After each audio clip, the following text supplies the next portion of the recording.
Welcome साथियों, आज फिर से हम ईजीवे में आप लोगों का स्वागत करते हैं। मैं पीके प्रेम।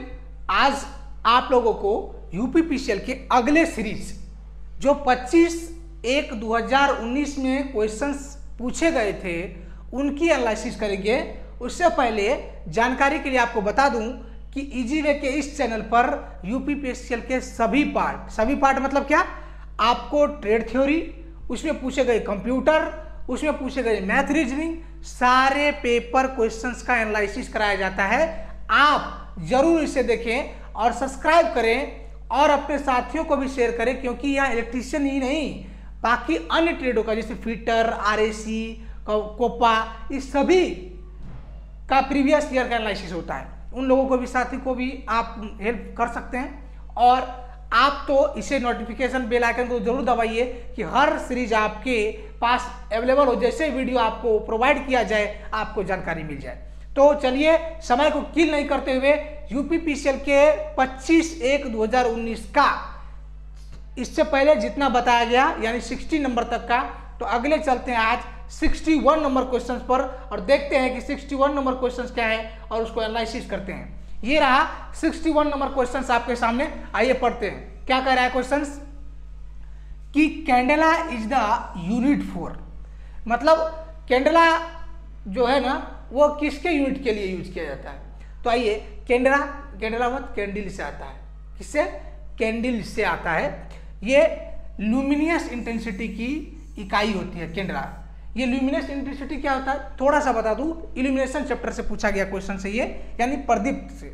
यानी ल्यूमिनस क्या होता है? प्रदीप्ति होता है। आइए ये देखिए, आपके सामने क्या है, एक कैंडल है। जब बिजली गुल हो जाती है, कट जाती है, तो कई लोग घर में इन्वर्टर नहीं होता है भाई, तो मोमबत्ती ही जलाते हैं। खास करके स्टूडेंट का तो यही काम है। आजकल तो अब वो भी नहीं करते, हर किसी के पास मोबाइल है, मोबाइल का फ्लैश जला देते हैं। तो आइए इसी को समझते हैं। इसको कैसे समझते हैं कि ल्यूमिनस इंटेंसिटी क्या होता है कि कोई कैंडल जल रहा है, कोई बल्ब या कोई कैंडल, तो उससे निकलने वाली प्रकाश की तीव्रता जो मापी जाती है ना, इसको देखिए, ये प्रकाश निकलता है। तो ये यही प्रकाश इतना एंगल से निकला, तो यहाँ आके ज्यादा एरिया लिया और कोई ऑब्जेक्ट मान लीजिए यहाँ रखा हुआ, कोई वस्तु यहाँ रखा हुआ है, उसको नजदीक ले जाएंगे तो अधिक फ्रेश दिखाएगा, अधिक रोशनी वाला दिखाएगा, क्योंकि उसी प्रकाश को कम दूरी में दे दिए हैं। वही प्रकाश यहाँ आके ज्यादा देर तक क्षेत्रफल में बिखरा हो जाता है, तो यहाँ पर कम दिखाई देगा, मतलब इंटेंसिटी कम हो जाएगा तीव्रता प्रकाश का। तो ये ल्यूमिनस इंटेंसिटी का जो इकाई होता है वो क्या होता है? कैंडेला होता है। समझ गए? ल्यूमेंस को लक्स से नोट करते हैं और ल्यूमेन पर मीटर स्क्वायर में इसका एरिया पर जो प्रकाश की तीव्रता है उसका क्षेत्रफल निकालने का एक फॉर्मूला है। लेकिन हम लोग को क्या याद रखना है कि कैंडेला किसकी इकाई है? ल्यूमिनस इंटेंसिटी, यानी क्या कहते हैं, कैंडेला इसकी इकाई है। समझ गए ना? ल्यूमिनस इंटेंसिटी की। समझ में आया क्वेश्चन? चले आगे। चलिए अगला क्वेश्चन क्या है उसको देखते हैं। अगला क्वेश्चन कह रहा है कि प्रत्यावर्तित यानी अल्टरनेटर की दक्षता इसकी डैश के बढ़ने पर हमेशा बढ़ती है। मतलब दक्षता मतलब एफिशिएंसी, किसी भी चीज का एफिशिएंसी यानी इसकी जो पावर होती है उस पर डिपेंड करती है। एफिशिएंसी किस पर? उसके पावर पर डिपेंड करता है। जैसे एग्जांपल के बता दे कि आप कहते हैं कि किसी व्यक्ति के, आपका दोस्त है, कितना पावर है, स्टेमिना कितना है, तो स्टेमिना यानी एफिशिएंसी किस पर डिपेंड करेगा? उसमें कितनी शक्ति है, वो कितने आदमी को एक साथ अपने साथ लड़ सकता है, मतलब अपने से उसको कमजोर को पराजित कर सकता है। तो उसमें जितनी शक्ति होगी उसी पर उसका एफिशिएंसी स्टेमिना डिपेंड करता है। तो कह रहा है कि किसी अल्टरनेटर की जो दक्षता है उसके पावर पर डिपेंड करेगा। सीधी सी बात है, जिसमें जितना शक्ति होगा वो उसका दक्षता भी उतना अधिक होगा। इसमें क्वेश्चन में उतना समझने वाली बात नहीं है। ये समझ लीजिए कि दक्षता डिपेंड करता है किसी भी मशीन का, किसी भी व्यक्ति का, या किसी भी औजार का, या किसी भी चीज का बताए तो दक्षता उसके पावर पर डिपेंड करता है। वो जितना शक्ति रहेगा उतना उसकी एफिशिएंसी रहेगी। समझ गए ना? तो ये क्वेश्चन का आंसर क्या हो गया? एफिशिएंसी में। चले आगे। एफिशिएंसी डिपेंड करता है उसके पावर पर यानी शक्ति पर। अगला क्वेश्चन है कि फ्रीक्वेंसी जितनी डैश होगी बिजली का झटका उतना ही खतरनाक होगा। आइए, बहुत ही अच्छा क्वेश्चन। बार बार लोग पूछते हैं कि झटका लगने का क्या हो, एसी खतरनाक है कि डीसी खतरनाक है। देखिए उस अलग अलग मायने हैं। झटका एक अलग चीज होता है। जैसे आप एसी में कोई काम कर रहे होते हैं, अल्टरनेटिव करंट अपने घर में जो बाहर से बिजली आती है उस पर काम कर रहे होते हैं, अगर आपको शॉक लगता है तो झटका होता है, उठा के पटक देता है। लेकिन अगर आपके घर में डीसी सप्लाई होता है, यानी कोई जनरेटर, डीसी जनरेटर से आपको लाइन लगता है, जैसे उसके तार में टच होंगे तो आपको बोलने भी नहीं देगा, वो झटका नहीं मारेगा। क्यों नहीं मारेगा? ये डिपेंड करता है उसकी फ्रीक्वेंसी पर, उसके आवृत्ति पर। एसी का जो आवृत्ति है वो सीधा सीधा 0 होता है, मतलब उसमें क्या होता है कि कोई उच्चतम से न्यूनतम नहीं होता, वो 0 नहीं होता, जब रहता है वो हाई, एक लिमिट में रहता है, परिमाण नहीं बदलता है। लेकिन एसी में क्या होता है, उसका परिमाण घटते बढ़ते रहता है। परिमाण मतलब उसके इलेक्ट्रिक क्वांटिटी का वैल्यू, समझ रहे हैं ना, वो 0 से मैक्सिमम, मैक्सिमम से फिर 0, फिर निगेटिव मैक्सिमम, फिर 0 होता है। तो उसमें क्या होता है, बार बार फ्रीक्वेंसी का 0 होना, मैक्सिमम होना होता है। लेकिन डीसी में जो होता है वह मैक्सिमम, जैसे आप सट गए ना तो फुल टू फुल मैक्सिमम आपको सटा हुआ रहेगा, आप बोल भी नहीं सकते हैं। लेकिन एसी में बचने का भी चांस रहता है, लेकिन झटका अधिक लगता है एसी में। तो कहने का मतलब है, बात क्या है कि फ्रीक्वेंसी जितनी कम होगी झटका उतना अधिक लगेगा। मतलब आपको फ्रीक्वेंसी जितनी कम होगी, यानी मान लीजिए डीसी खतरनाक इसीलिए होता है, तो कहने का मतलब है कि फ्रीक्वेंसी जितनी कम होगी झटका उतना अधिक खतरनाक होगा। आप मर भी सकते हैं क्योंकि वहां पर कोई नहीं रहेगा, आवाज भी नहीं दे सकते हैं। लेकिन एसी में तो झटका लगता है तो थोड़ा आवाज बगल वाले को सुनाई भी देता है और आपको बचा सकता है। चलिए समझ गए बात को, फ्रीक्वेंसी जितनी कम झटका उतना अधिक लगेगा। चले आगे क्वेश्चंस की तरफ। आगे क्वेश्चन देखिए क्या कहता है। आगे क्वेश्चन कहता है कि तापमान में वृद्धि के साथ सेमीकंडक्टर का प्रतिरोध डैश होता है। याद रखिए, मैं पिछली वीडियो में इस सेमीकंडक्टर के बारे में बहुत अच्छे से बताया है, लेकिन आपको फिर यहां बता दे रहा हूं कि सेमीकंडक्टर का प्रतिरोध जो होता है ना, तापमान बढ़ाने से घटता है। यानी आपको तीनों चीजों के बारे में हमने बताया था। क्या बताया था कि एक है कंडक्टर यानी चालक। चालक में जैसे इसका तापमान बढ़ेगा ना, टेम्परेचर अगर बढ़ेगा तो इसका प्रतिरोध R भी बढ़ेगा, समझ गए। लेकिन अर्धचालक की बात करें, सेमीकंडक्टर की बात करें, यानी अर्धचालक सेमीकंडक्टर, उसमें अगर तापमान टेम्परेचर को बढ़ाएंगे तो क्या होगा, प्रतिरोध क्या होगा, कम होगा। R का मान कम होगा। कितना देर तक, जब तक वो उसमें जितनी कैपेसिटी की करंट जाने के लिए वो तैयार रहता है सेमीकंडक्टर, उतने देर तक। लेकिन उसके बाद यदि फिर टेम्परेचर बढ़ाएंगे तो उसका प्रतिरोध भी बढ़ने लगेगा। समझ रहे मेरी बात को? मतलब पहले बढ़ता है और मैक्सिमम पॉइंट, सेचुरेशन पॉइंट पर जाता है। सेचुरेशन पॉइंट मतलब क्या, जितना मैक्सिमम कैपेसिटी का करंट ले जा सकता है वो वहां तक अगर चला जाता है तो उसके बाद फिर उसका प्रतिरोध तापमान बढ़ने के साथ साथ बढ़ता है। समझ गए। अर्धचालक में पहले तापमान बढ़ाने से प्रतिरोध कम होगा और जैसे जैसे वो मैक्सिमम पॉइंट पे जाएगा तो तापमान बढ़ाने से प्रतिरोध बढ़ता है। लेकिन याद रखिए, ये मैक्सिमम पर जाने की बात नहीं है। क्वेश्चन जितना कहता है उतना सुनते हैं कि तापमान बढ़ाने से सेमीकंडक्टर का प्रतिरोध क्या होता है, कम होता है। तो ऑप्शन में बी नंबर में कम होता है। समझ गए। आइए आगे चले, अगले क्वेश्चन की तरफ चलते हैं। अगला क्वेश्चन कह रहा है, क्या कह रहा है, आइए समझते हैं। ये देखिए, ये क्वेश्चंस यहां पर है कि वैरिस्टर आर, मतलब वैरिस्टर, ये वैरिस्टर क्या होता है समझाएंगे अभी। वैरिस्टर क्या कहता है कि क्या होता है भाई, पहले वैरिस्टर समझेंगे ना। वैरिस्टर होता है एक डिवाइस, वो डिवाइस का काम है, उस डिवाइस का काम है कि आपके जो इलेक्ट्रॉनिक सामान है, आपके जो घर में कुछ वस्तुएं, बल्ब लगा हुआ है, उसको सर्ज वोल्टेज अगर मिलता है तो वो क्या होता है, खराब हो सकता है। ये सर्ज वोल्टेज क्या होता है, आइए सर्ज वोल्टेज समझते हैं। आपको समझना पड़ेगा थोड़ा सा, क्वेश्चन बना लेने से, रटने से कुछ नहीं होगा, क्योंकि ये कोई हिस्ट्री, ज्योग्राफी, इतिहास की कहानी, पॉलिटिकल की नहीं है कि आप पढ़ लेंगे, ईस्वी याद कर लेंगे, वहां के कार्य करने वाले कार्यस्थली जान लेंगे तो समझ में आ जाएगा। इसको समझना पड़ेगा क्योंकि ये टेक्निकल टर्म है, ये प्रैक्टिकल होता है। फिर भी हम यहाँ पर समझाते हैं। देखिए क्या है, एक एसी में क्या होता है, एक ऐसा ग्राफ होता है ना, एक लिमिट ऐसा, ये बार बार इसी तरह से चलेगा, फ्रीक्वेंसी इसका 50 Hz है। लेकिन अचानक में क्या होगा, अगर किसी समय कोई ऐसा घटना हो जाए, अब घटना क्या होगा क्यों होगा बताएंगे। कुछ घटना के कारण ये जो है यहाँ पर ये जो मान है ना मैक्सिमम मान, ये बढ़ जाएगा, फिर इसको ऐसे ले जाएगा और यहाँ पर भी ऐसा हो जाएगा और ये ऐसा चलेगा। कहने का मतलब चलना चाहिए ऐसा, ऐसा चलना चाहिए, ऐसा, इसका ऐसा शेप होता है इसी का। लेकिन ये जो अचानक बढ़ गया इतना मान, तो इतना ज्यादा धक्का लगेगा अचानक भाई किसी भी चीज में, अगर वोल्टेज इतना मात्रा में बढ़ जाएगा तो वो डिवाइस को खराब ही करेगा। तो इससे बचने के लिए यूज करते हैं वैरिस्टर का। तो हमने बताया था कि सर्ज वोल्टेज क्या है, यही है सर्ज वोल्टेज। ये जो वोल्टेज की मान में एकाएक जो अचानक वृद्धि हो जाता है, तो ये अचानक वृद्धि होता है सर्ज वोल्टेज। ये उत्पन्न कैसे होता है हम बताते हैं कि अगर आपके ये सप्लाई है यहां से, यहां पर आपने क्या कर दिया, इंडक्शन मोटर लगा दिया। क्या लगा दिया, IM इंडक्शन मोटर। यहीं पर वॉशिंग मशीन लगा दी, क्या लगा दिया, WM वॉशिंग मशीन लगा दिया। अचानक से इस मोटर पे काम कर लिए और स्विच बंद कर दिए।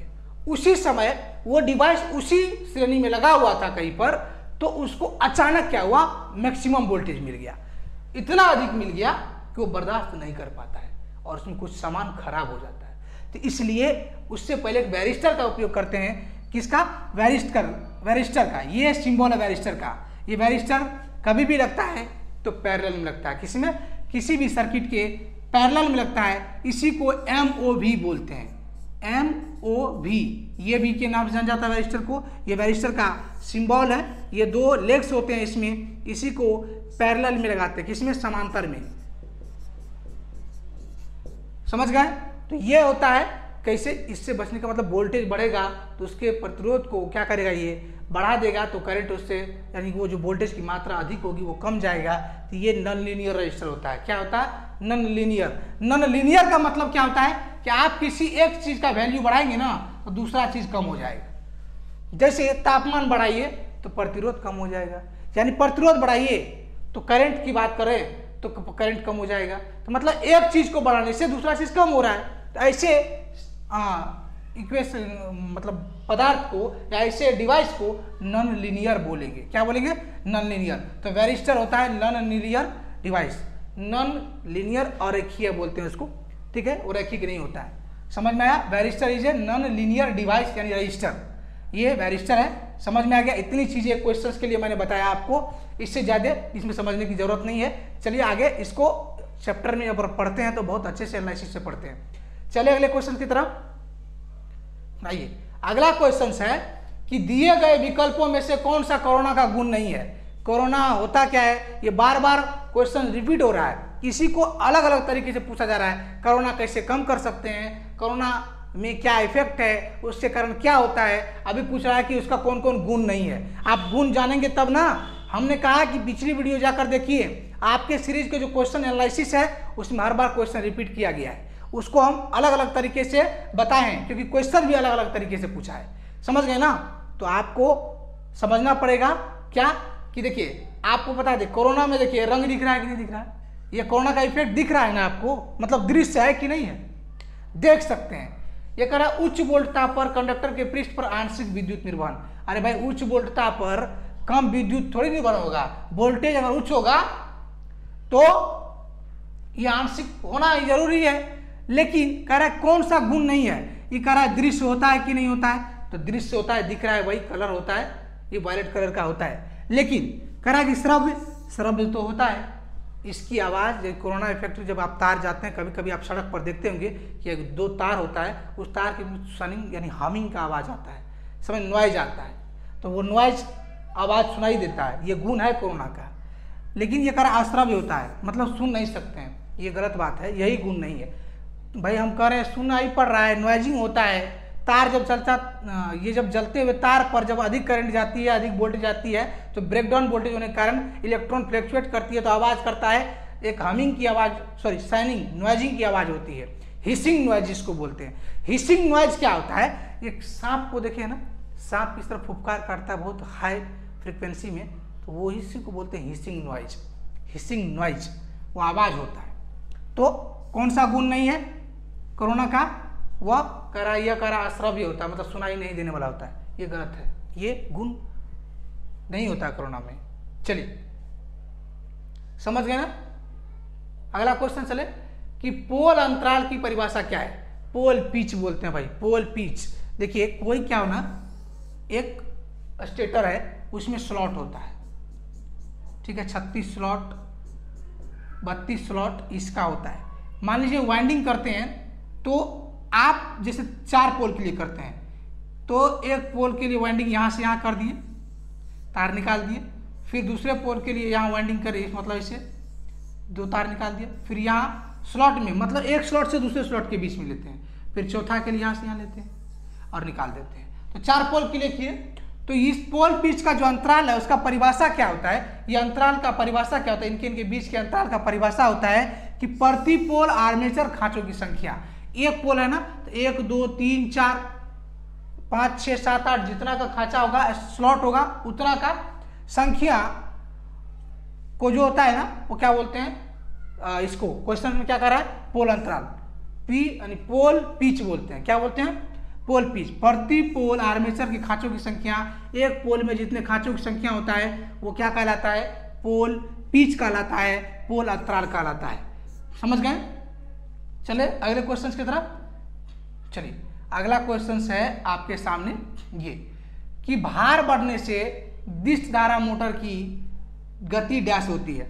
ये समझिए, आप अगर डीसी मोटर, डीसी के सभी मोटर के प्रकार भी पढ़े होंगे तो आपको उसके कैरेक्टरिस्टिक यानी उसका गुण भी पता होगा। सीरीज मोटर में क्या होता है, हाई टॉर्क होता है, लेकिन जैसे जैसे आप लोड बढ़ाएंगे तो क्या होगा, उसका गति कम हो जाएगा, गति कम होगा। किसका, श्रेणी मोटर का। लेकिन शंट मोटर में क्या होता है, जब उसका ये होना टॉर्क, TORQ टॉर्क यानी बलाघूर्ण बोलते हैं, बलाघूर्ण। ये क्या होता है, आप कितना भी लोड बढ़ाइए उसके मैक्सिमम इफिशियंसी तक तो उसके स्पीड में थोड़ा सा कमी होता है। थोड़ा सा ग्राफ के माध्यम से समझा दूं मैं आपको। देखिए ये है आपका ग्राफ, ये ग्राफ बताता है कि ये देख रहे हैं ना, ये है मान लीजिए इसका करंट, ये है इसका स्पीड। तो कहने का मतलब है कि ये स्पीड पर चल रहा है, लोड आप क्या कर दिए, बढ़ा दिए, लोड यानी भार बढ़ा रहे हैं तो थोड़ा सा कमी आएगा। मतलब ये सीधा चल रहा था ना तो थोड़ा सा ऐसा कमी आएगा, इतना मतलब इतना का कमी आएगा, थोड़ा सा कमी, मतलब कम परिवर्तन होता है भार बढ़ाने से। तो ये क्वेश्चन क्या लिखा है, थोड़ी कम हो जाती है क्या, गति, गति के बारे में पूछ रहा है। तो भार बढ़ाने से गति थोड़ा सा कम होता है। समझ गए क्वेश्चन को कि शंट मोटर का भार बढ़ाने से उसकी गति में परिवर्तन थोड़ा होता है यानी बहुत कम होता है। समझ गए। चलिए अगले क्वेश्चन की तरफ, अगले क्वेश्चन की तरफ चलते हैं और देखते हैं कि अगला क्वेश्चन क्या कह रहा है। ये देखिए अगला क्वेश्चन है कि 3 कला डेल्टा संयोजित शुद्ध प्रतिरोधक परिपथ में शक्ति निम्न में से किस विकल्प के द्वारा दर्शाई जाती है। याद रखिए 3 फेज कनेक्शन में शुद्ध यानी प्योर रजिस्टिव सर्किट में जो पावर होता है ना वो किसमें दर्शाया जाता है। आपको सीधा सीधा बता दूं कि प्योर रजिस्टिव सर्किट मतलब शुद्ध ओमीय प्रतिरोध सप्लाई है, इसका जो ये आर है इसमें बहने वाली करंट और इसमें वोल्टेज भी, इन दोनों के बीच जो होता है ना वोल्टेज और करंट के बीच में जो डिफरेंस होता है, फेज अंतर होता है, यानी फेज अंतर क्या होता है, 0 डिग्री का होता है। कितना, 0 डिग्री का। तो पावर का एक सूत्र होता है P बराबर VI cos फाई। तो कौन सा वोल्टेज कौन सा करंट, तो line current VL into IL cos phi. समझ गए ना। तो cos फाई मतलब cos 0 का मान क्या होता है, cos 0 का मान होता है 1, यानी ये 3 फेज का, ये एक फेज के लिए पावर है, 3 फेज की बात करें तो वहीं पर हो जाएगा √3 into VL IL cos phi. cos phi मतलब cos 0, फाई की जगह पे 0, तो ये हो जाएगा 0 का मान हो जाएगा 1, तो 1 से गुना करेंगे तो ये होगा √3 VL IL। मतलब क्या हुआ, शक्ति पावर 3 फेज डेल्टा में प्योर रजिस्टिव सर्किट के लिए होगा VL/IL√3 में। कितना? √3 गुना VL/IL। cos फाई भी होता है, लेकिन cos फाई का 0 मान होता है। अभी आपको बताया यहाँ पर दोनों का फेज डिफरेंस 0 होता है तो उसका मान 1 हो जाता है। यहाँ पर 1 का कोई वैल्यू नहीं है, गुना कर दिया, ये आंसर है आपका।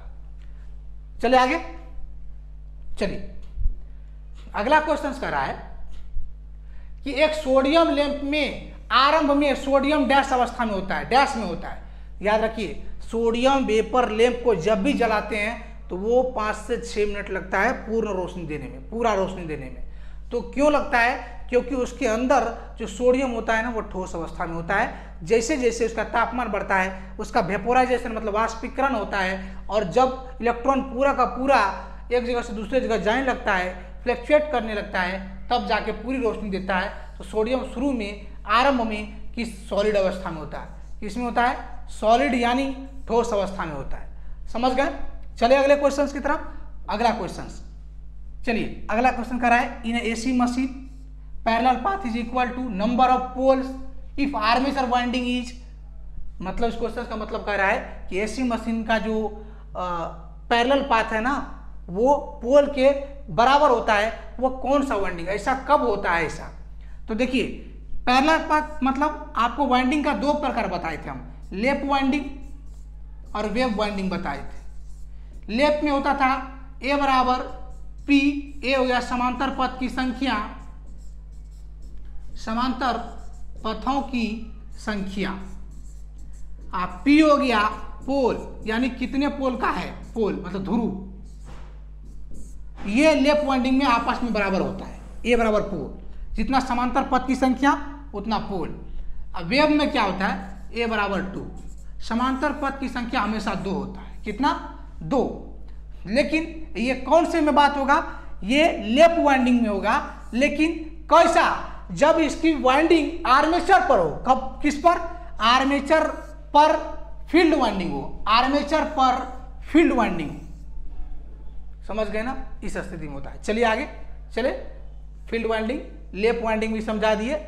आप चलते हैं अगले क्वेश्चन की तरफ। इसमें ज्यादा समझने की बात नहीं है, मैं आपको बता दूं आर्मेचर वाइंडिंग फील्ड वाइंडिंग के समान हो और लेप वाइंडिंग में A बराबर P होता है, ये बात ये पहले ही कह दिया है। चलिए अगले क्वेश्चन की तरफ गिरिए। अगला क्वेश्चन क्या है? अगला क्वेश्चन, अगला क्वेश्चन है कि दिए गए विकल्पों में सबसे छोटी तार गेज की संख्या क्या होगी। देखिए, आपको तार गेज के बारे में बताया था। तार गेज मापने के लिए यूज करते हैं SWG का। किसका? SWG का। ये है स्टैंडर्ड वायर गेज, इसको SWG बोलते हैं। समझ गए ना? इसमें क्या होता है, इसका लॉजिक समझिए कि जैसे जैसे ये बड़ा होल है ना, सबसे बड़ा, तो 0 नंबर से स्टार्ट हुआ, उससे थोड़ा छोटा है तो 1 नंबर से स्टार्ट हुआ, मतलब फिर उससे आगे जाते हैं 2 नंबर तो उससे छोटा हो जाता है। तो देखिए हो क्या रहा है कि होल का जो डायामीटर है वो कम होते जा रहा है और नंबर की संख्या बढ़ रहा है। जैसे जैसे 11, 12, 13, 14, 15, 16 जा रहा है, होल की संख्या, ये जो होल देख रहे हैं छोटा छोटा, ये छोटा होते जा रहा है। तो ये छोटा हो रहा है तो गेज कम हो रहा है, संख्या बढ़ रहा है। तो इससे क्या समझ में आया कि छोटी तार गेज की संख्या, जो सबसे नंबर अधिक होगा उसका डायामीटर सबसे छोटा होगा। तो इसमें पूछा क्या है कि सबसे छोटी तार गेज की संख्या क्या होगी। भाई लिमिट नहीं है, सब संख्या दिया गया है, तो जो सबसे ज्यादा नंबर होगा वो गेज में सबसे छोटा होगा, यानी उसका डायामीटर, तार सबसे पतला होगा। समझिए, सीधी सीधी बात, सबसे पतला तार की गेज नंबर अधिक होगा। जैसे जैसे तार मोटा होता जाएगा उसकी मोटाई बढ़ती जाएगी, गेज का नंबर वैसे वैसे कम होते जाएगा। तो समझ गए क्या हुआ? सबसे छोटी तार गेज की संख्या पहचानने के लिए सबसे बड़ा नंबर आप चूज कर देंगे, वो आपका आंसर हो जाएगा। बहुत ही अच्छा क्वेश्चन है, पूछता है बार बार। SWG का पूरा नाम स्टैंडर्ड वायर गेज, ये आपको लिखा हुआ देख रहे हैं, ये है SWG। समझ में आ गया? इतने क्लियर फिगर नंबर के साथ बताते हैं। ऐसे ऑलरेडी ऑरली मतलब मौखिक बोल देने से आपको समझ में क्या होगा, भाई कहाँ है SWG, कैसे छोटा कैसे बड़ा, आपको सामने सारा चीज दिख रहा है। इसी तरह आप हमारे साथ जुड़े रहिए, इससे भी बेहतर आपको बताएंगे क्योंकि यहाँ पर समय कम रहता है। आप कहेंगे सर समय कम रहता है, ढेर सारा क्वेश्चन कराना रहता है, इसीलिए मैं आपको कम समय में ज़्यादा एनालिसिस भी देता हूँ। कोई बात नहीं, चलिए आगे चले, आगे क्वेश्चन में चलते हैं। अगला क्वेश्चन क्या कर रहा है, पढ़ते हैं। आइए, megger is used to measure of electrical apparatus, मतलब मेगर कैसे इलेक्ट्रिकल कौन सा अपैरेटस है जो क्या मेजर करता है। मेगर समझिए, मेगर एक डिवाइस है। बहुत अच्छी क्वेश्चन है, बार बार इस पर क्वेश्चन इतना पूछा जाता है कि लड़के फंस जाते हैं। इसके बारे में थोड़ा सा मैं बता दूं, ये क्या है, मेगर है, ये हैंड ड्राइव मीटर है। यदि ये हैंड ड्राइव है मतलब हाथ से चलने वाला मेगर है। इसमें एक हैंडल लगी होती है। आप हैंडल को अगर 140 आरपीएम से घुमाएंगे तो 500 से यानी 140 से 160 आरपीएम से घुमाएंगे तो 500 वोल्ट से 600 वोल्ट डीसी सप्लाई देगा। क्या, डीसी।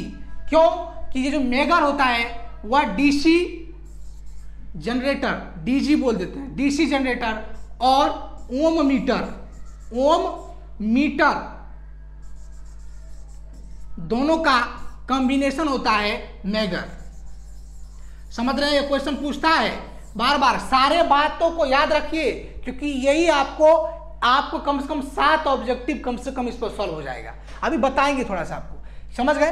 तो ये क्या मापता है, ये जो तार होता है ना, आपके घरों में क्या होता है, तार होता है, कभी कंधे पे पकड़ लेते, कभी मोटी लाइन दिए हुए हैं, आप पूरा पकड़ के घूम रहे हैं। क्यों, क्योंकि आपको उसमें लाइट नहीं लगता है। क्यों नहीं लगता है, बिजली का झटका नहीं लगता है। क्यों, क्योंकि उसका जो इंसुलेशन का प्रॉपर्टी, जो प्रतिरोध होता है ना, वो बहुत अधिक होता है, मेगा ओम में होता है। तो आप तार को पकड़ के घूमते रहते हैं घर में, बिजली है फिर भी, वाह क्या जमाना है। मतलब ये होता है कि उसके प्रतिरोध की मान बहुत अधिक होता है। क्यों, तो वही मापने के लिए ये मेगर का यूज करते हैं। ये जो देख रहे हैं फोटो, ये आपका क्या है, तार है।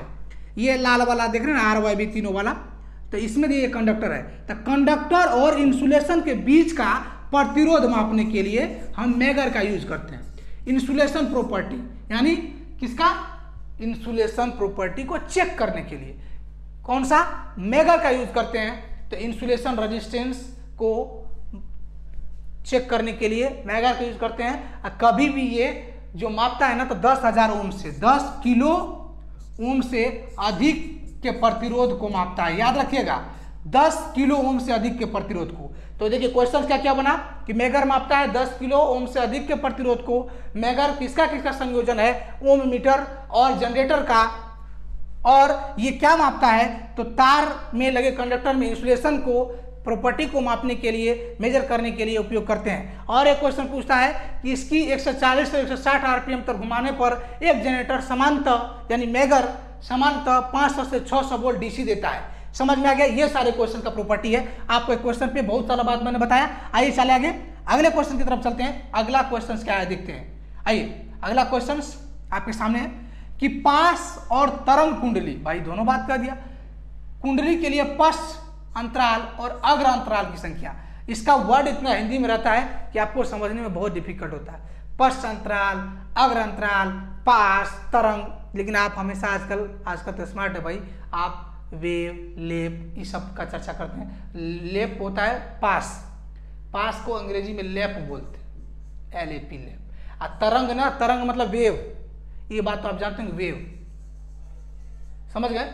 कुंडली के लिए पश्च अंतराल, पश्च अंतराल, पश्च मतलब पीछे, बैक अंतराल मतलब पीच, बैक पिच बोलते हैं। अब यही समझाने के लिए बच गया है कि पश्च अंतराल और अग्र अंतराल मतलब फ्रंट पिच की संख्याएं डैश होनी चाहिए। याद रखिए, आपको ये जो स्लॉट बता रहे हैं आपको बार बार, इनमें जो वाइंडिंग क्या होता है ना, तो ये जो वाइंडिंग होता है कॉइल के, मान लीजिए इसमें वाइंडिंग करेंगे तो स्लॉट थोड़ा बड़ा होता है, तो वाइंडिंग करेंगे तो उसके पीछे भी तार जाएगा, नहीं जाएगा, ये आगे भी आएगा। तो ये पीछे वाला को क्या बोलते हैं, बैक बोलते हैं, और ये वाला को फ्रंट बोलते हैं, अग्र बोलते हैं। आगे से जो दिखाई देता है अग्र, और पीछे से जो दिखाई देगा वो पश्च होगा। इसमें कौन सी बड़ी बात है। तो इनके जो बीच का अंतराल होता है ना, वो हमेशा विषम होना चाहिए। क्या होना चाहिए, विषम। इसको वाइंडिंग में पढ़ते हैं, यहाँ पर थोड़ा कम समझ में आएगा, लेकिन याद रखिए कि पश्च अंतराल और अग्र अंतराल की संख्याएं आपस में लेप और वेब में क्या होना चाहिए, दोनों विषम होना चाहिए। समझ गए, विषम, याद रखिए इस बात को। फिर आगे अगर टॉपिक पढ़ते हैं तो उसमें ज़्यादा से ज़्यादा एनालिसिस करके आपको पूरा का पूरा कॉन्सेप्ट क्लियर कराया जाता है। चले, अगर आपको कॉन्सेप्ट करना है, पढ़ना है, तो आप इजी वे कोचिंग ज्वाइन करिए। आपको डिजिटली 3D में सारे के सारे वाइंडिंग 3D में आपको दिखाया जाता है। आपको एहसास हो जाएगा कि आप वर्कशॉप में हैं, पढ़ाया नहीं, सिखाया जाता है। तो ये सीखने का चीज़ है भाई, ऐसे चीज़ नहीं, ये टेक्निकल है। आप पढ़ रहे हैं हिस्ट्री की तरह, तो आपकी मर्जी, हमें इसमें क्या कहना है आप, लेकिन फिर हम समझा रहे हैं, इससे तो समझ में आ रहा है। ये पिक्चर है भाई, फोटो के माध्यम से आपको 3D एनिमेशन के माध्यम से ही पढ़ाया जाता है। क्वेश्चन एनालिसिस करना है, एक टॉपिक पढ़ाएंगे तो दिन भर उसी में लगे रहेंगे हम। इसीलिए चलिए अगले क्वेश्चन की तरफ चलते हैं, आसानी से समझते हैं। अगला क्वेश्चन क्या कर रहा है, देखिए कह रहा है chief advantage of ward Leonard system of DC motor speed control is that. DC motor को इसमें स्पीड कंट्रोल के लिए वार्ड लियोनार्ड एक सिस्टम है, पद्धति है, यानी टाइप है स्पीड को कंट्रोल करने के लिए। तो ये वार्ड लियोनार्ड सिस्टम कब उपयोग करते हैं डीसी शंट मोटर में, जब हाई स्पीड हो जाता है, उसका मैक्सिमम स्पीड हो जाता है कि स्पीड का कोई स्मूथली नहीं बचता है कि कितना स्पीड हो जाएगा। तो कह रहे हैं ना, इस सिस्टम का उपयोग करते हैं स्मूथ स्पीड के लिए, मतलब जिस स्पीड से चल रहा है ना स्मूथली चले, मतलब सीधा चले। और दूसरा वाइड स्पीड रेंज को कंट्रोल करने के लिए कि अधिक स्पीड तो नहीं हो रहा है। तो वाइड लियोनार्ड स्पीड कंट्रोल है डीसी शंट मोटर का, जो कह रहा है गिव्स स्मूथ, मतलब उसके गति में स्मूथली, मतलब स्मूथ देता है, सेंसेटिव और वाइड मतलब अधिक, जितना आपका दायरा है ना उससे अधिक जाने लगता है, तो उसको भी कंट्रोल करता है वाइड लियोनार्ड सिस्टम के द्वारा डीसी शंट मोटर में। समझ गए ना, स्मूथ, सेंसेटिव, वाइड स्पीड को कंट्रोलिंग में। चलिए अगला क्वेश्चन, ये अगला क्वेश्चन 77 नंबर का, 677 नंबर का। आइए क्या कह रहा है कि दिष्ट धारा जनित्र के रूप में चले या मोटर के रूप में निम्नलिखित में से कौन सा मात्रा एक ही दिशा में बनाए रखती है। कहने का मतलब इस बात को समझिए, बहुत ही अच्छा क्वेश्चन है, दोनों एक ही बात है, बहुत इंटरेस्टिंग है, थोड़ा समझ लेते हैं। देखिए कह रहा है कि डीसी मशीन का चाहे जनरेटर हो चाहे मोटर हो, तो कौन सा चीज का जो दिशा है वो समान रहता है।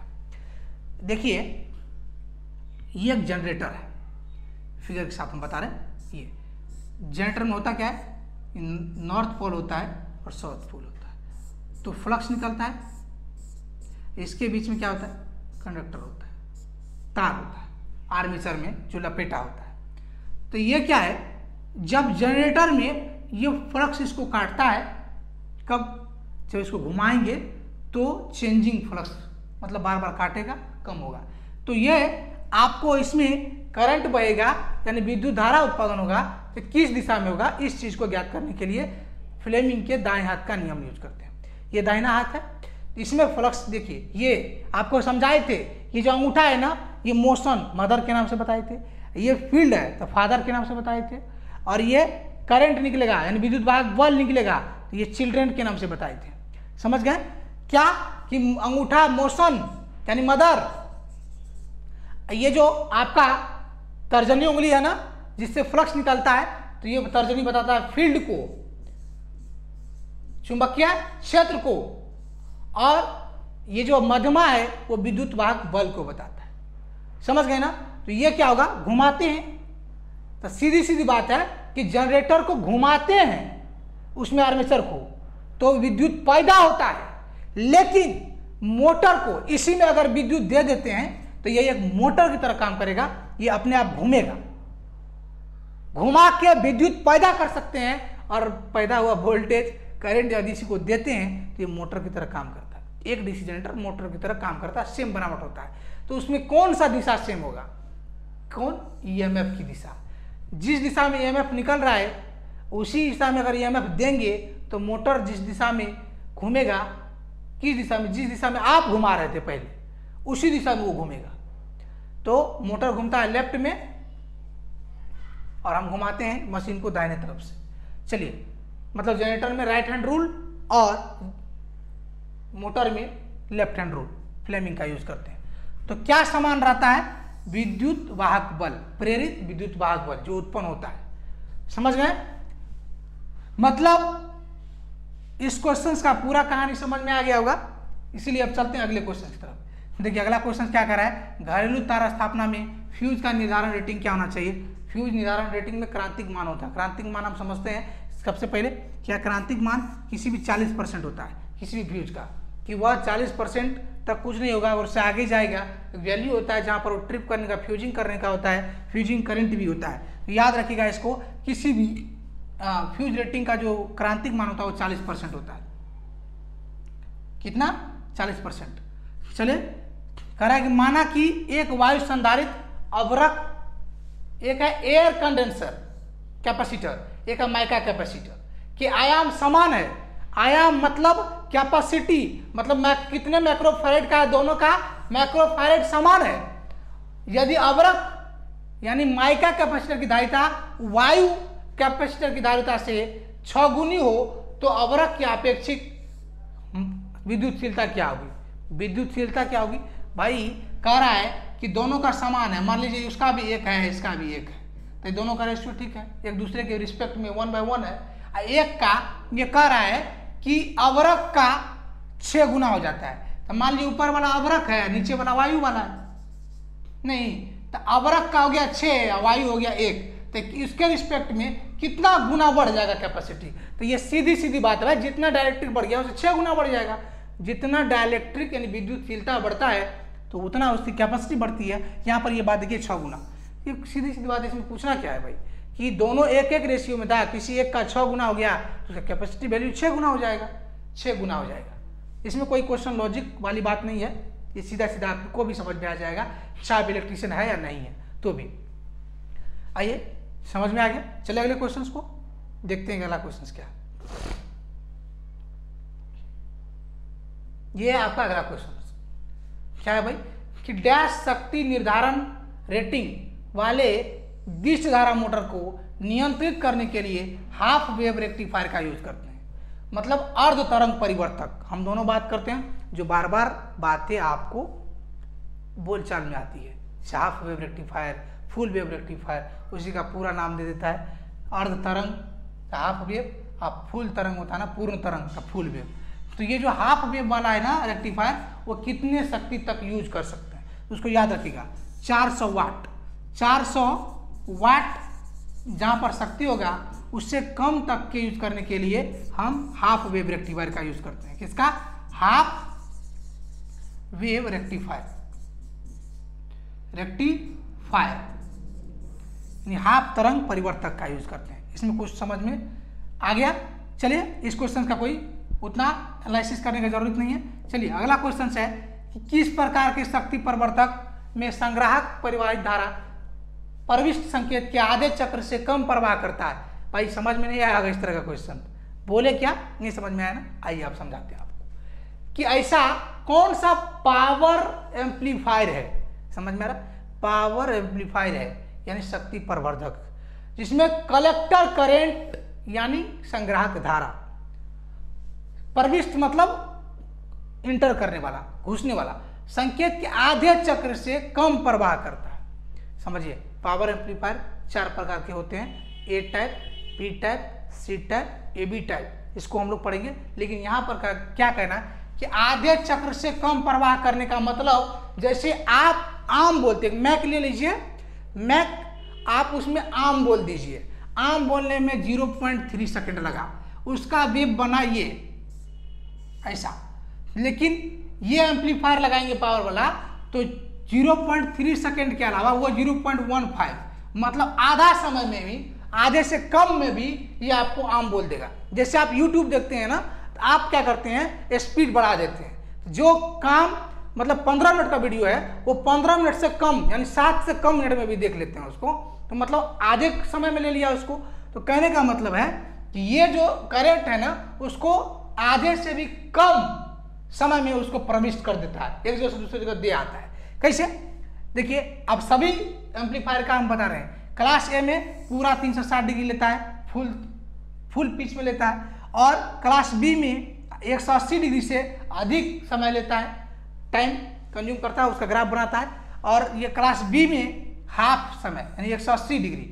लेकिन क्लास सी जो है ना वह हाफ से भी कम, ये ग्राफ देख रहे हैं ना, ये ग्राफ 180 है, लेकिन उससे भी कम, ये है ना, हाफ से भी कम समय में कलेक्टर करंट को प्रविष्ट कर देता है। तो ये ऑप्शन के लिए क्या हो जाएगा, क्लास सी टाइप एम्पलीफायर यानी प्रवर्धक कलेक्टर करंट को प्रविष्ट करने के आधे चक्र से भी कम समय लेता है। समझ गए? चले आगे। ये सी टाइप है, याद रखिएगा, सी टाइप में आधे चक्र से भी कम। समझ में आया? वर्ग सी यानी class C type amplifier, power amplifier. चलिए अगला क्वेश्चन है कि lighting arrester are connected between. ये लाइटिंग अरेस्टर क्या होता है? लाइटिंग अरेस्टर वो होता है, लाइटिंग अरेस्टर का हिंदी में तड़ित चालक बोलते हैं। तड़ित चालक का मतलब बिजली के तड़का से, बिजली की चमक से जो बिजली पैदा होती है वो आसमान से ठंडर होता है, उससे बचने के लिए कौन चीज लगाते हैं? ये किसी भी ट्रांसफार्मर के पास लगी होती है, आप आपके छत पर लगी होती है, ऊंचे भवनों में लगी होती है। तो ये कैसे कनेक्शन किया जाता है, इसका कनेक्शन सिर्फ समझते हैं, बाकी चीजें हम बाद में समझेंगे। ये कह रहा है कि लाइटिंग अरेस्टर जो होता है ना, वो लाइन, जो लाइन वाला धारा वाला गर्म तार होता है उसके साथ, और ग्राउंड यानी ग्राउंड के साथ लगता है। तब क्या होता है, अगर इस लाइन में, इस तार में बिजली चमकती है और अधिक करंट इसमें पैदा हो जाता है, बहुत अधिक मात्रा में, तो वो उसको ग्राउंड क्या कर देता है, पृथ्वी में दे आता है, और आपके आगे जो सामान लगा हुआ है, डिवाइस लगा हुआ है, उसको आसानी से बचा देता है, प्रोटेक्ट करता है। ये लाइटिंग अरेस्टर, ये देखिए लाइन और ग्राउंड के बीच में ग्राउंड रॉड है, समझ गए? ये अर्थ के बीच में, यानी लाइन और अर्थ के बीच में lighting arrester, phase and ground के बीच में। समझ गए? लाइटिंग अरेस्टर का कनेक्शन फेज और ग्राउंड के बीच में। आइए अगला क्वेश्चन कर रहा है कि सीसा सेल में किस विद्युत अपघट, मतलब लेड एसिड सेल में कौन सा इलेक्ट्रोलाइट यूज करते हैं, कौन सा विलयन यूज करते हैं? तो ये आपको याद होगा, सल्फ्यूरिक एसिड। सल्फ्यूरिक एसिड मतलब H2SO4, H2SO4 याद रखिएगा। ये मैग्नीज ऑक्साइड है, ये प्राथमिक सेल में लगता है। कैडमियम ऑक्साइड प्राथमिक सेल में, डिस्टिल वाटर होता है इसमें, लेकिन सिर्फ डिस्टिल वाटर ही नहीं होता है, H2SO4 मिलके होता है इसमें। समझ गए? तो लेड एसिड सेल में कौन सा यूज करते हैं इलेक्ट्रोलाइट? सल्फ्यूरिक एसिड यानी H2SO4 का। किसका? H2SO4 का। चलिए अगले क्वेश्चन की तरफ चलिए। अगला क्वेश्चन क्या है कि नमी के विरुद्ध संरक्षण डैश में प्रदान किया जाता है। नमी के विरुद्ध मतलब, नमी मतलब आर्द्रता, जहां पर मॉइस्चराइजर हो, ये आर्द्रता हो, तो इसके विरुद्ध कौन सा क्या यूज करते हैं? ऑप्शन पढ़े। कह रहा है कि CTS कवचित स्थापन इंस्टॉलिंग वायरिंग, मतलब कि कौन सा वायरिंग? ये जो CTS होता है ना, CTS का प्रोनाउन होता है cab tyre sheathed. Cab tyre sheathed आपको बता दे कि आप सड़कों पे जाते हैं ना, पुल पर, रेलवे ट्रैक के नीचे ऐसा ऐसा केबल होता है वायरिंग के लिए, जो बरसात हो, पानी हो, धूप हो, हमेशा हमेशा वो दिखते रहता है। जहाँ पर ये गाड़ी चढ़ा दीजिए, कोई मतलब नहीं है उसको, मतलब वो किस लिए? आप नाली में देखिए, बड़ी बड़ी टंकी में जो नालियाँ होती है ना गले में, उसमें वो तार घुसा हुआ रहता है केबल, तो उसमें कोई फर्क नहीं पड़ता है। तो कह रहे हैं ना कि CTS मतलब कैब टायर सीथेड प्रकार का जो वायरिंग होता है, वो नमी से बचने के लिए, किसके लिए? नमी से बचने के लिए यूज करते हैं इसका। किसका? CTS का।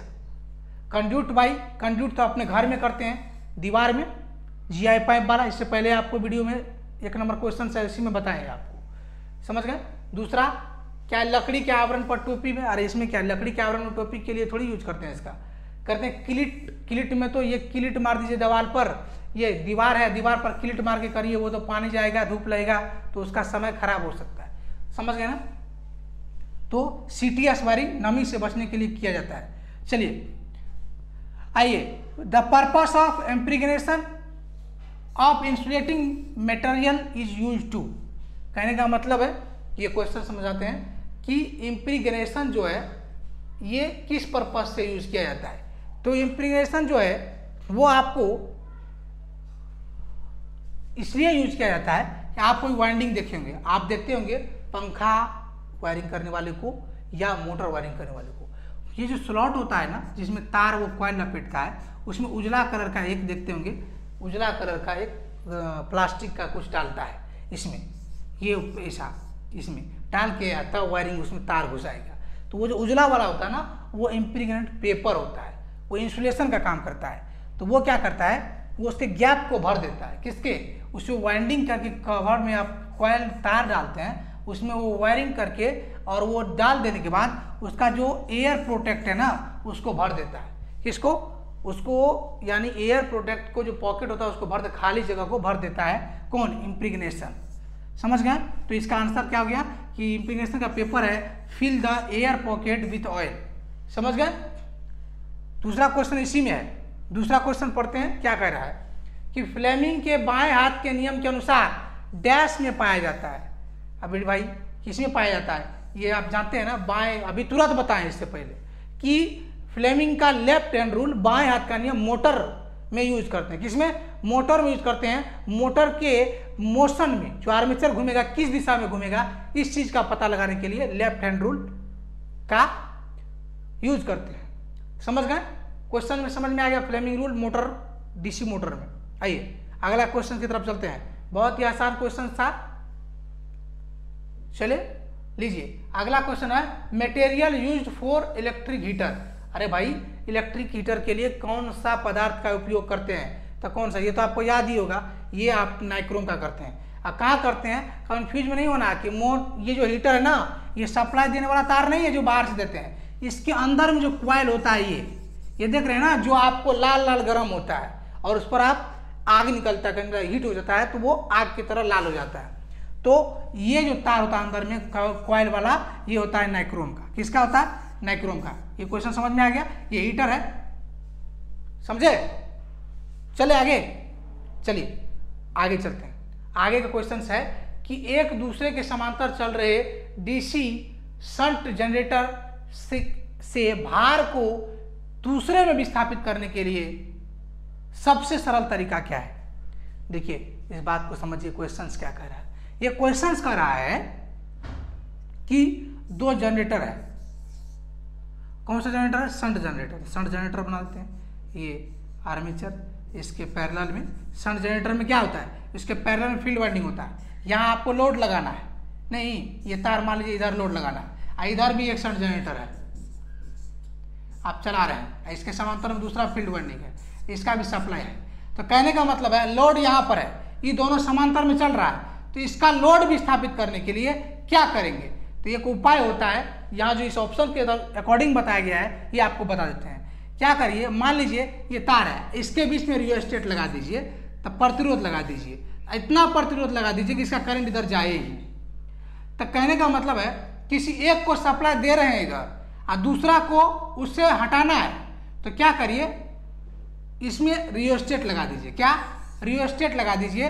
जब रियोस्टेट को जोड़ेंगे तो इसका सप्लाई इधर नहीं जाएगा, इससे चलेगा मोटर, सॉरी इससे कोई डिवाइस चलेगा, इस वाला जनरेटर से, बी वाला जनरेटर से, ए वाला का नहीं जाएगा करंट। अगर इसको सीधा जोड़ देंगे आप बी वाला में ही रियोस्टेट लगा देंगे तो बी वाला से चलेगा, सॉरी बी में रियोस्टेट लगाएंगे तो ए वाला से चलेगा डिवाइस, अगर ए में रियोस्टेट लगाएंगे तो बी वाला से चलेगा, मतलब उसका पावर ट्रांसफर विस्थापित कर दिया जाता है। तो उनके क्षेत्र में रियोस्टेट लगा करके आप उसके पावर को विस्थापित कर सकते हैं, भार को एक दूसरे से विस्थापित कर सकते हैं। समझ में आया। समांतर चल रहा है तो उसके फील्ड में रियोस्टेट लगा दीजिए और एक दूसरे का काम उस पर आसानी से कर सकते हैं। देखिए अगला क्वेश्चन है, क्या है पढ़ते हैं उसको। अगला क्वेश्चन है कि दो तारों का प्रतिरोध श्रृंखला में जुड़ा होने पर 25 ओम, यानी श्रेणी में जोड़े तो 25 ओम, और इसी को समांतर में जोड़े तो 6 ओम हो जाना चाहिए। दो रेजिस्टेंस ले लिया, उसको कह रहा है कि एक बार श्रेणी में जोड़ के देखा तो 25 ओम बता रहा है और दूसरी बार समांतर में जोड़ा तो 6 ओम बता रहा है। तो बताइए कि दोनों में प्रतिरोध का कितने कितने वैल्यू का है। ये क्वेश्चन बहुत इंपॉर्टेंट है, बार बार आपको क्वेश्चन में पूछा जाता है, और आप ये क्वेश्चन रेलवे हो, डीआरडीओ, इसरो जो भी हो, बहुत ही अच्छा इंपॉर्टेंट क्वेश्चन है, लॉजिकली होता है। देखिए ऑप्शन में क्या है, 20 5, 5 15, 10 15, 20 और 10, मतलब इतने 2 ओम का ये रेंज दिया है। तो हम लोग क्या करें, सबको जोड़ेंगे नहीं, सबसे पहले कह रहा है श्रेणी में जोड़ने पर क्या होना चाहिए, श्रेणी में फॉर्मूला होता है R1 + R2, नहीं तो श्रेणी में जोड़ने पर हो रहा है 25, तो देख लेंगे श्रेणी में जोड़ने पर किसका किसका 25 आ रहा है। 20 और 5 25, श्रेणी वाला तो पूरा हो रहा है, ठीक है। ये देखिए दूसरा है 5 से 15 ये तो 20 है, ये तो होगा ही नहीं। 10 ओम और 15 ओम मिलकर 25 ये हो सकता है। 10 और 20 ये 30 ये तो हो ही नहीं सकता है। तो दो ऑप्शन है, एक है 15 और 10 वाला, दूसरा है 20 और 5 वाला।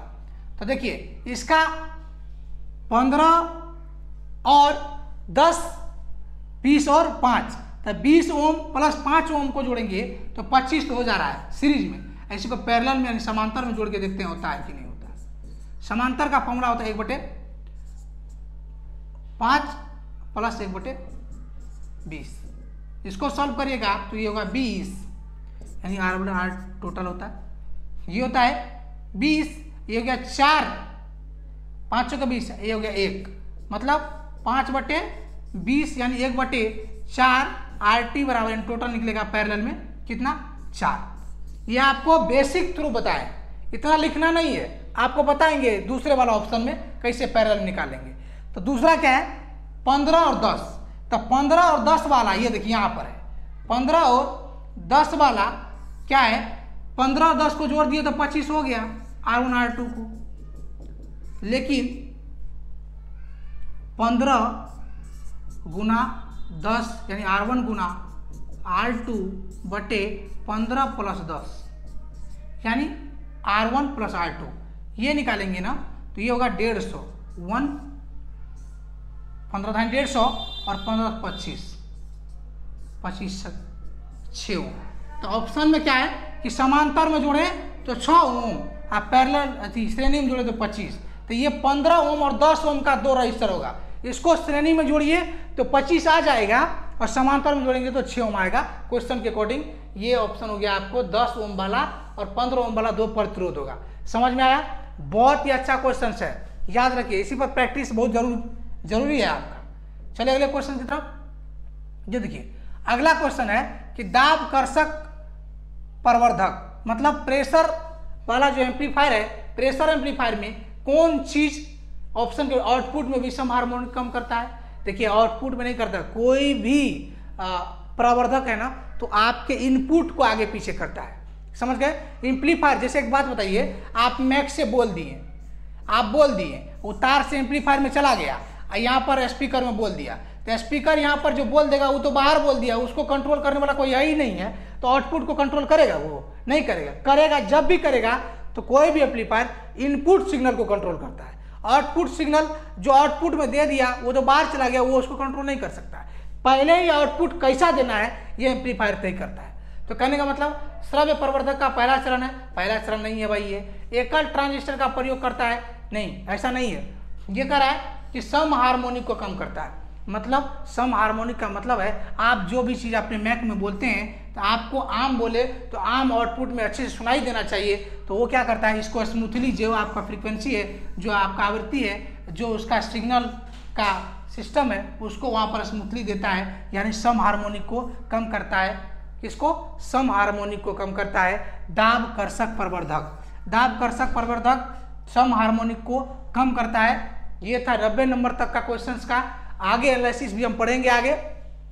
तब तक के लिए हम आपको एक चीज बता दे रहे हैं फिर से कि आप लगे रहिए इस पर कंटिन्यू। आपको यूपीपीसीएल के क्वेश्चंस भी एनालिसिस हो रहा है, आगे एग्जाम इसरो के भी आने वाले हैं, तो इसरो का भी क्वेश्चन कराया जाएगा। तब तक के लिए मैंने आपको जिम्मेदारी बताई थी, मैंने कमिटमेंट किया था जितने क्वेश्चन हमारे पास हैं मैं सभी क्वेश्चंस का एनालिसिस करूंगा। आपके पास जो भी क्वेश्चंस हैं आप पीडीएफ से बोर्ड लाइन पे जो नंबर चल रहा है वो उस पर आप देख करके, व्हाट्सएप नंबर है उस पर आप सेंड करिए, आपके आने वाले आगामी क्वेश्चन का भी एनालिसिस हम उस पर करेंगे। ओके, तब तक के लिए बाय, धन्यवाद।